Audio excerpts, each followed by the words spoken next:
Japan, Canada, Netherlands ఇలాంటి దేశాలన్నిటికీ ఆయిల్ని సరఫరా చేయడం నిలిపివేశారు.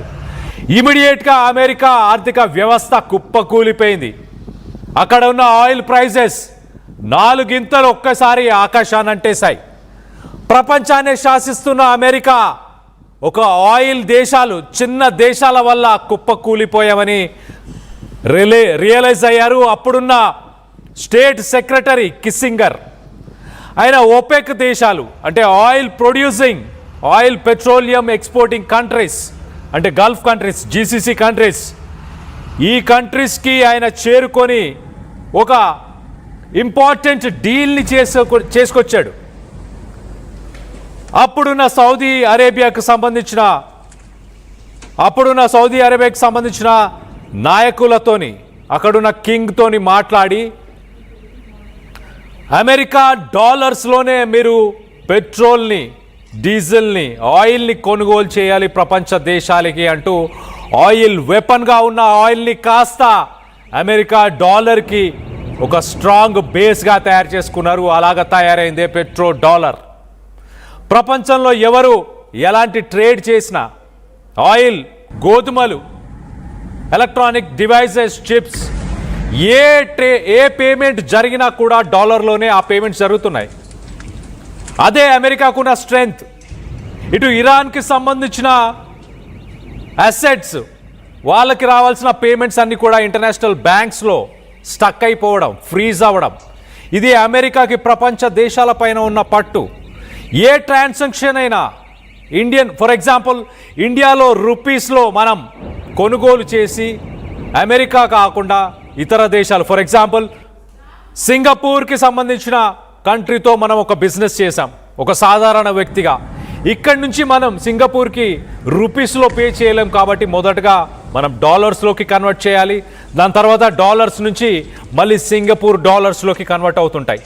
ఈ పేమెంట్ సిస్టాన్ని స్విఫ్ట్ సిస్టమ్ అంటారు. ప్రపంచం మొత్తం ఇదే స్విఫ్ట్ సిస్టాన్ని వాడుతుంది. దీంట్లో డాలర్సే ఇంపార్టెంట్. ప్రపంచంలో ఎక్కడ ఏ రకమైన ట్రేడ్ జరగాలన్నా డాలర్స్. అలాగా ఆ డాలర్స్ని ప్రస్తుతానికి Saudi Arabia, United Arab Emirates, ఈ 2 దేశాలు డాలర్స్ని పక్కన పెట్టాలన్న ఆలోచనలో ఉన్నాయి.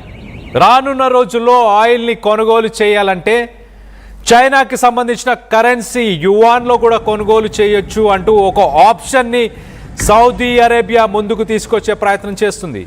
1973లో జరిగిన డీల్ 50 సంవత్సరాలు ప్రపంచంలో కొనుగోలంతా కూడా అమెరికన్ డాలర్స్ పైన జరిగింది. ఇప్పుడు ఒక్కసారిగా Saudi Arabia, United Arab Emirates అమెరికాకి ఒక షాక్, బిగ్ షాక్ అని చెప్పొచ్చు.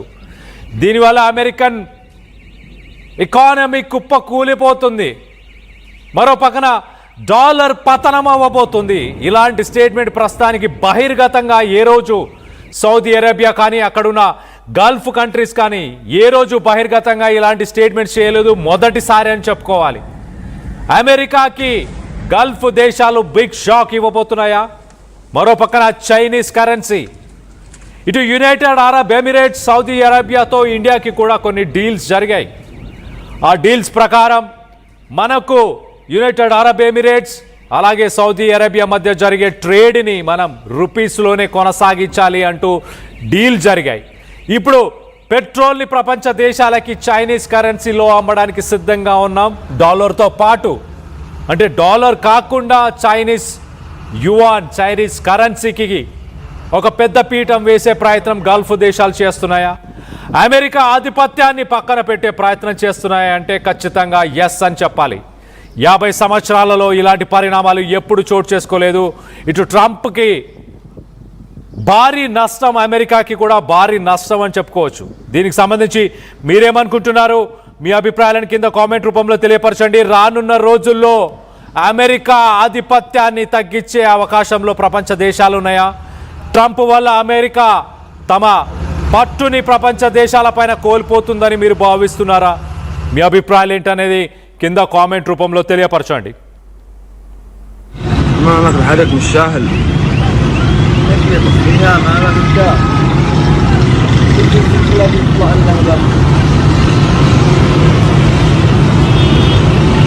الجاوي حقا عندنا حسام، من عندنا الان نحن نصور. ايوه شوف الجاوي مالك كله غاز وبترول. ها شوف شوف شوف